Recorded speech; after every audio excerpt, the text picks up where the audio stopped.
Welcome back to Strategy Games Central, and today we are venturing into the magical realm of Lessaria Fantasy Kingdom Sim. It's a game that's shaping up to be a spiritual successor to the Majesty series, that quirky, beloved classic where your heroes have minds of their own. Lessaria takes that idea and brings it into the modern age, a mix of hands-off strategy, kingdom management, and emergent storytelling. So pull up a throne and let's talk about what makes Lessaria such an intriguing entry into the strategy genre. At its core, Lessaria is a fantasy kingdom simulator where you don't directly command your troops like in a typical RTS. Instead, you shape the world around them, building your settlements, managing the economy, and posting quests or bounties that your heroes might decide to take on. Yes, might, because these aren't mindless drones. They are independent adventurers, each with their own quirks, fears, and priorities. Some rush off bravely into the wilds the moment you offer a shiny coin, while others might shrug and head to the tavern instead. It's chaotic, it's funny, and it's exactly what makes this type of game so special. Lessaria's developers are fully leaning into that chaos. Every hero can grow over time, picking up new traits, forming rivalries, and changing based on their experiences in your world. You're not just ruling a kingdom, you are running a living ecosystem of personalities. And it's not just nostalgia. Lessaria looks gorgeous. The art style has this warm storybook feel with glowing medieval villages and detailed animations that make your settlements feel alive. The gameplay loop is all about balance and influence. You'll start small, maybe a single outpost, a handful of gold, and a few brave or foolish heroes. You'll construct blacksmiths, markets, and guilds to attract more adventurers and support your growing realm. Instead of shouting orders, you guide your heroes with incentives. Want them to explore the Dark Forest? You've gotta post a reward for it. Need that spider nest cleared out? Offer a bounty. But be careful, if the reward's too low, your heroes might just decide it's not worth the risk. And that's where the game's personality shines. There's also an economy to maintain, heroes buy gear, and spend gold that flows back into your coffers. It's a self-sustaining little world where every coin and every building matters. Combat, meanwhile, is unpredictable and often quite hilarious. Monsters roam the wilderness, lairs spawn waves of enemies, and your heroes might decide to take a fight they absolutely shouldn't. Sometimes they will win gloriously, sometimes they die in the dumbest possible way. Either way, it makes for great stories. Lessaria's heroes can level up, learn new skills, and even develop unique traits, like a fear of spiders after a traumatic battle, or overconfidence after too many easy victories. It's part simulation, part soap opera, and it makes every playthrough feel pretty different. So what's immediately striking about Lessaria is its tone. It's whimsical and tongue-in-cheek, but there's a real sense of depth under the humour. The world feels alive. It's also a game that knows its heritage. The developers even brought back the original narrator from Majesty, that same sarcastic voice that used to scold you when your heroes ignored your orders. Hearing that again is pure nostalgia, but in a way that feels deserved rather than gimmicky. Visually, Lessaria nails the cozy medieval fantasy vibe. Villagers bustle around, markets glow at dusk, and even small details like torchlight and fog add to the immersion. You can tell it's a labour of love.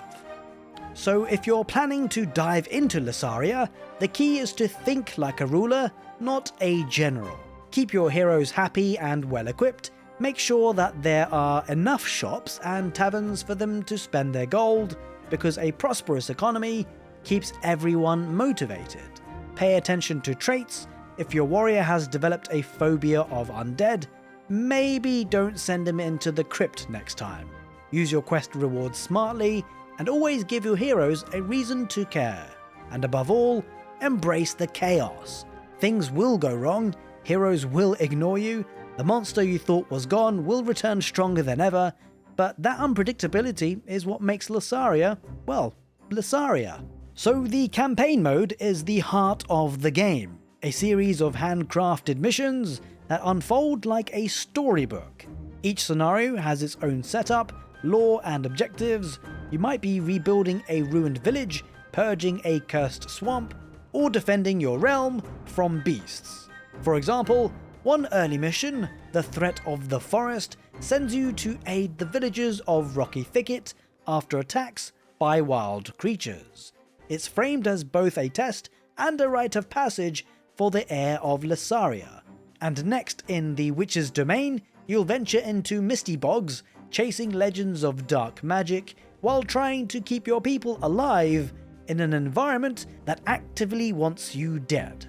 Each campaign level builds narrative momentum and slowly expands your strategic toolkit, making it a perfect mode for those who enjoy story-driven progression. And then there is the survival mode, the sandbox for pure chaos lovers. Here, you build your kingdom from scratch and try to last as long as possible against increasingly dangerous waves of enemies. It's less about scripted story and more about resilience, experimentation, and seeing just how long your realm can stand before it collapses into glorious ruin. Now, one of the coolest things about Lessaria has to be the fact that it's just not another real-time strategy game. It belongs to a tiny, almost forgotten subgenre of RTS titles that's all about indirect control. In most strategy games, you are the all-seeing commander. Every unit moves when you say so. Every battle happens on your terms. But in Lessaria, that's flipped on its head. You're not a general, you're a ruler. You build the kingdom, set goals, offer rewards, and then, well, you just have to watch what your heroes decide to do about it. It's strategy by persuasion, not by command. Now that's what made the Majesty games so special.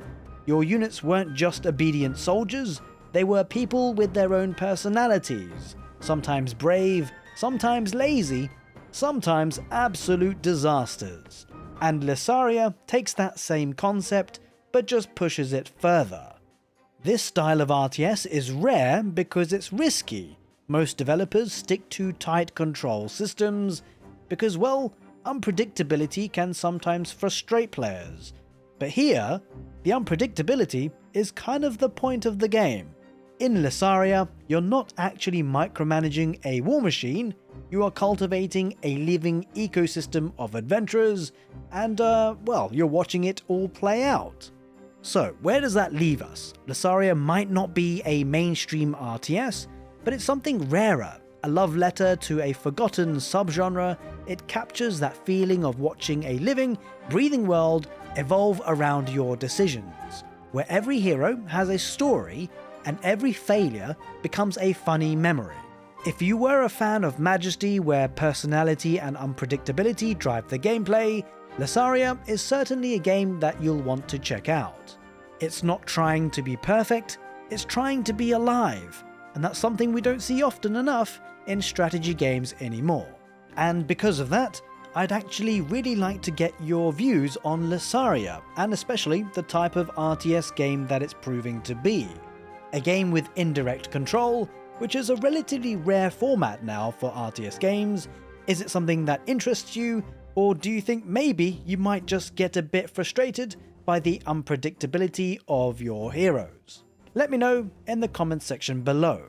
So as always, I hope you guys enjoyed today's video, and if you did, make sure you give the video a thumbs up. It really helps me out on the channel, but more importantly, if you'd like to see more content from Strategy Game Central, make sure that you are subscribed, but very much the most important thing you can do is hit that notification bell so that you do get a bit of a ding-dong when I do upload the next video.